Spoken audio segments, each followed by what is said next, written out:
సంధ్య aqua export కంపెనీకి చెందిన బస్సును పోలీసులు సీబీఐకి ఎందుకు అప్పగించలేదని టీడీపీ అధికార ప్రతినిధి పట్టాభిరామ్ ప్రశ్నించారు.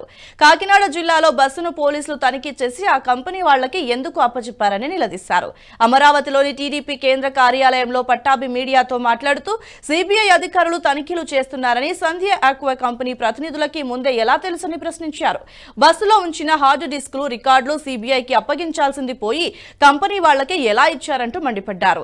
దర్యాప్తు సంస్థకు అడ్డు తగలాలని పోలీసులకి తాడేపల్లి ప్యాలెస్ నుంచి ఆదేశాలు వచ్చాయని, ఈ నెల 16న విశాఖ పోర్టుకి బ్రెజిల్ నుంచి వచ్చిన కంటైనర్లో భారీగా డ్రగ్స్ నిల్వలను సీబీఐ అధికారులు గుర్తించి అవి సంధ్య ఆక్వా పరిశ్రమకి చెందినదిగా నిర్ధారించిన పోలీసులు పట్టించుకోకపోవడంపై పట్టాభి అనుమానం వ్యక్తం చేశారు. వైసీపీ ప్రభుత్వం డైరెక్షన్ ప్రకారమే పోలీసులు ప్రవర్తించారని ఆరోపించారు.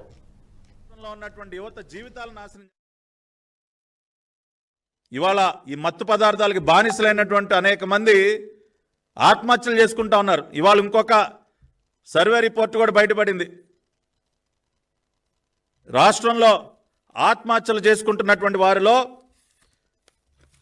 అధిక శాతం ఈ మత్తు పదార్థాలకి బానిసలైనటువంటి వారే ఉన్నారని చెప్పి ఇంకొక నివేదిక ఇవాళ చెప్తా ఉంది.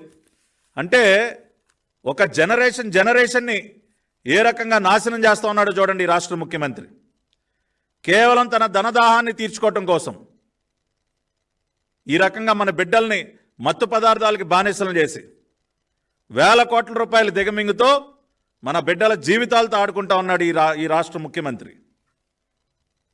ఇవాళ నేను ఒకసారి ఈ ప్రెస్ మీట్ చూస్తున్న వారిని కూడా నేను కోరుతా ఉన్నా, మీ చేతిలో ఉన్నటువంటి స్మార్ట్ ఫోన్ తీసుకోండి, ఓషన్ నెట్వర్క్ ఎక్స్ప్రెస్ వెబ్సైట్లోకి వెళ్ళండి, కంటైనర్ నెంబర్ కొట్టండి. కంటైనర్ నెంబర్ కొడితే మీకే వాస్తవాలు తెలుస్తాయి.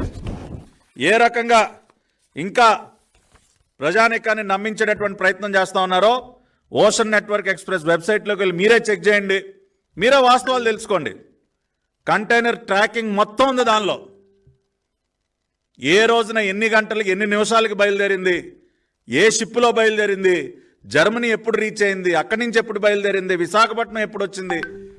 ఈ వీడియో మీకు నచ్చినట్టయితే లైక్ చేయండి, 10 మందికి షేర్ చేయండి. అలాగే కామెంట్ల రూపంలో మీ అభిప్రాయాలను మాతో పంచుకోండి. Nationalist hub group of channels ను సబ్స్క్రైబ్ చేసుకుని తెలుగునాట జాతీయవాద జర్నలిజాన్ని ప్రోత్సహించండి. ఈ వీడియో కింద ఉన్న బెల్ ఐకాన్ పై క్లిక్ చేయడం మర్చిపోవద్దు.